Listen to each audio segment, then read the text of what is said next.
ఏపీలో జూనియర్ డాక్టర్ల సమ్మె ప్రభావం ఫారెన్ మెడికల్ స్టూడెంట్స్ పై పడుతోంది. విశాఖలోని కింగ్ జార్జ్ ఆసుపత్రిలో ఫారెన్ మెడికల్ విద్యార్థులపై పని భారం పడుతోంది. తమకు ₹1 కూడా స్టైఫండ్ ఇవ్వకుండా పని చేయించుకుంటున్నారని వారు వాపోతున్నారు. ఇక ఓపికకు మించి పని చేయలేమని చెబుతున్నారు. అన్ని రాష్ట్రాల్లో ఫారెన్ మెడికల్ స్టూడెంట్స్ కు స్టైఫండ్ ఇస్తుంటే ఏపీలో మాత్రం ఇవ్వటం లేదని వారు వాపోతున్నారు. విశాఖలో ఫారెన్ వైద్య విద్యార్థుల సమస్యలపై మరింత సమాచారం మా ప్రతినిధి అనిల్ అందిస్తారు.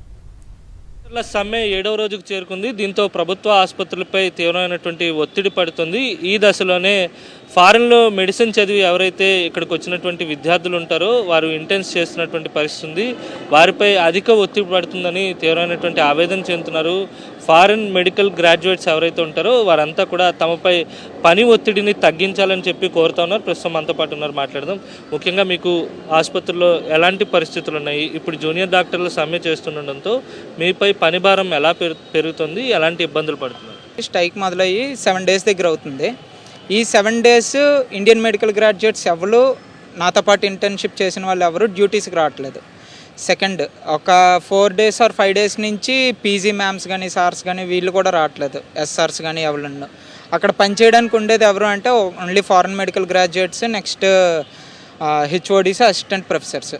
సో ఈ మిగతా ఈ IMGs, next PG ma'ams work, PG sirs work, ఈ వర్క్ అంతా మా మీద పడుతుంది. సో ఎలా అయిపోతుంది అంటే మార్నింగ్ వెళ్ళి ట్రీట్మెంట్లు ఇచ్చుకోవాలనుకున్నా ఇప్పుడు ఒక 10 మందికి 15 మందికి అంటే మేము వెళ్ళి ఫాస్ట్గా ట్రీట్మెంట్ ఇచ్చేసి డిశ్చార్జీలు రాయాలి, అవి రాయాలంటే చేయగలం మేము మా వర్క్.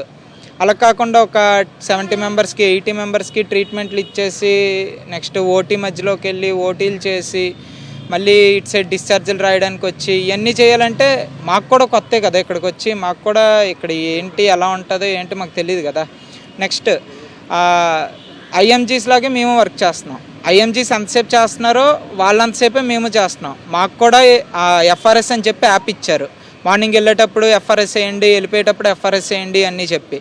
ఇన్ని చేసినప్పుడు, ఇంత వర్క్ చేసినప్పుడు మాకెందుకు స్టైఫండ్ ఇవ్వట్లేదు? మాకు స్టైఫండ్ కావాలి కదా. మీరు చెప్పండి, గవర్నమెంట్ని ఏం కోరుతున్నారు? మీరు ఇక్కడ ఎదుర్కొనేటువంటి సమస్యలు ఏంటి? ఎలా ఉంది ప్రస్తుతం కేజీహెచ్లో? అంటే ఇప్పుడు మీరు చూసినట్టు జూనియర్ డాక్టర్ అసోసియేషన్ ఏదైతే ఉందో వాళ్ళు మాకు ఇస్తున్న స్టైఫండ్ మాకు సరిపోవట్లేదు. మేము చేస్తున్న పనికి మాకు ఇచ్చే శాలరీకి రెండింటికి ఏమాత్రం పొంతం లేదు అని వాళ్ళు వారం రోజుల నుంచి స్ట్రైక్ చేస్తున్నారు. మరి మేము కూడా వాళ్ళు చేస్తున్నంత పనే చేస్తున్నాం. మాకైతే ₹1 ఏ రోజు వచ్చింది లేదు. మేము స్టైపెండ్ గురించి మేము ఎన్ని స్ట్రైకులు చేసినా ఇక్కడంటే మీరు చూసారు, ఇప్పుడు ఆంధ్ర మెడికల్ కాలేజ్లో ఒక 400 మెంబర్స్ వరకు వచ్చి చేస్తున్నారు స్ట్రైక్. మేము ఉన్నదే 17 మెంబర్స్.